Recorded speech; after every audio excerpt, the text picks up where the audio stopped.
اعوذ باللہ من الشیطان الرجیم، میں اللہ تعالیٰ کی پناہ میں آتا ہوں شیطان مردود سے۔ بسم اللہ الرحمن الرحیم، اللہ کے نام سے شروع جو نہایت مہربان رحم والا۔ عبس وتولی ان جاءه الأعمى وما يدريك لعله يزكى او يذكر فتنفعه الذكرى۔ تیوری چڑھائی اور منہ پھیرا اس پر کہ اس کے پاس وہ نابینا حاضر ہوا، اور تمہیں کیا معلوم شاید وہ ستھرا ہو یا نصیحت لے تو اسے نصیحت فائدہ دے۔ اما من استغنى فانت له تصدى وما عليك الا يزكى۔ وہ جو بے پرواہ بنتا ہے تم اس کے تو پیچھے پڑتے ہو، اور تمہارا کچھ زیاں نہیں اس میں کہ وہ ستھرا نہ ہو۔ وَأَمَّا مَن جَاءَكَ يَسْعَى وَهُوَ يَخْشَى فَأَنْتَ عَنْهُ تَلَهَّى كَلَّا إِنَّهَا تَذْكِرَةٌ۔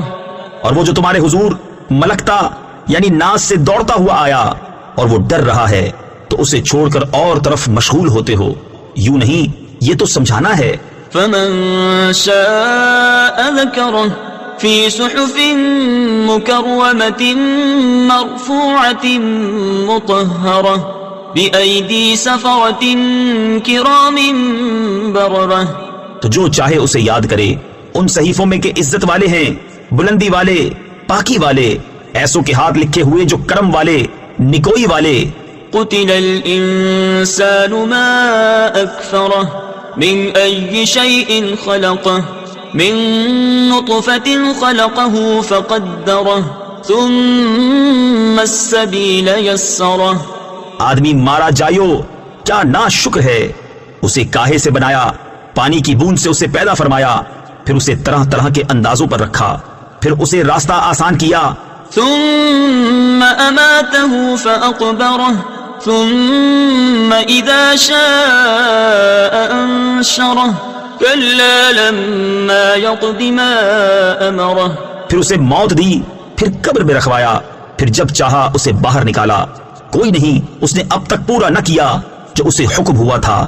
فَلْيَنظُرِ الْإِنسَانُ إِلَى طَعَامِهِ أَنَّا صَبَبْنَا الْمَاءَ صَبًّا ثُمَّ شَقَقْنَا الْأَرْضَ شَقًّا۔ تو آدمی کو چاہیے اپنے کھانوں کو دیکھے کہ ہم نے اچھی طرح پانی ڈالا، پھر زمین کو خوب چیرا۔ فَأَنبَتْنَا فِيهَا حَبًّا وَعِنَبًا وَقَضْبًا وَزَيْتُونًا وَنَخْلًا وَحَدَائِقَ غُلْبًا وَفَاكِهَةً وَأَبًّا مَتَاعًا لَكُمْ وَلِأَنْعَامِكُمْ۔ تو اس میں اگایا اناج اور انگور اور چارہ اور زیتون اور کھجور اور گھنے باغیچے اور میوے اور دوب یعنی گھاس تمہارے فائدے کو اور تمہارے چوپایوں کے۔ فَإِذَا جَاءَتِ الصَّاخَّةُ يَوْمَ يَفِرُّ الْمَرْءُ مِنْ أَخِيهِ وَأُمِّهِ وَأَبِيهِ وَصَاحِبَتِهِ وَبَنِيهِ لِكُلِّ امْرِئٍ مِّنْهُمْ يَوْمَئِذٍ شَأْنٌ يُغْنِيهِ۔ پھر جب آئے گی وہ کان پھاڑنے والی چنگھاڑ، اس دن آدمی بھاگے گا اپنے بھائی اور ماں اور باپ اور جورو یعنی بیوی اور بیٹوں سے، ان میں سے ہر ایک کو اس دن ایک فکر ہے کہ وہی اسے بس ہے۔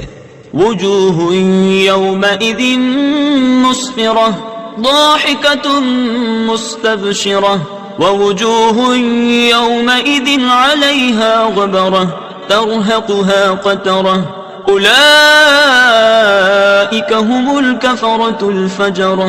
کتنے منہ اس دن روشن ہوں گے، ہنستے خوشیاں مناتے، اور کتنے منہوں پر اس دن گرد پڑی ہوگی، ان پر سیاہی چڑھ رہی ہے، یہ وہی ہیں کافر بدکار۔ صدق اللہ العظیم۔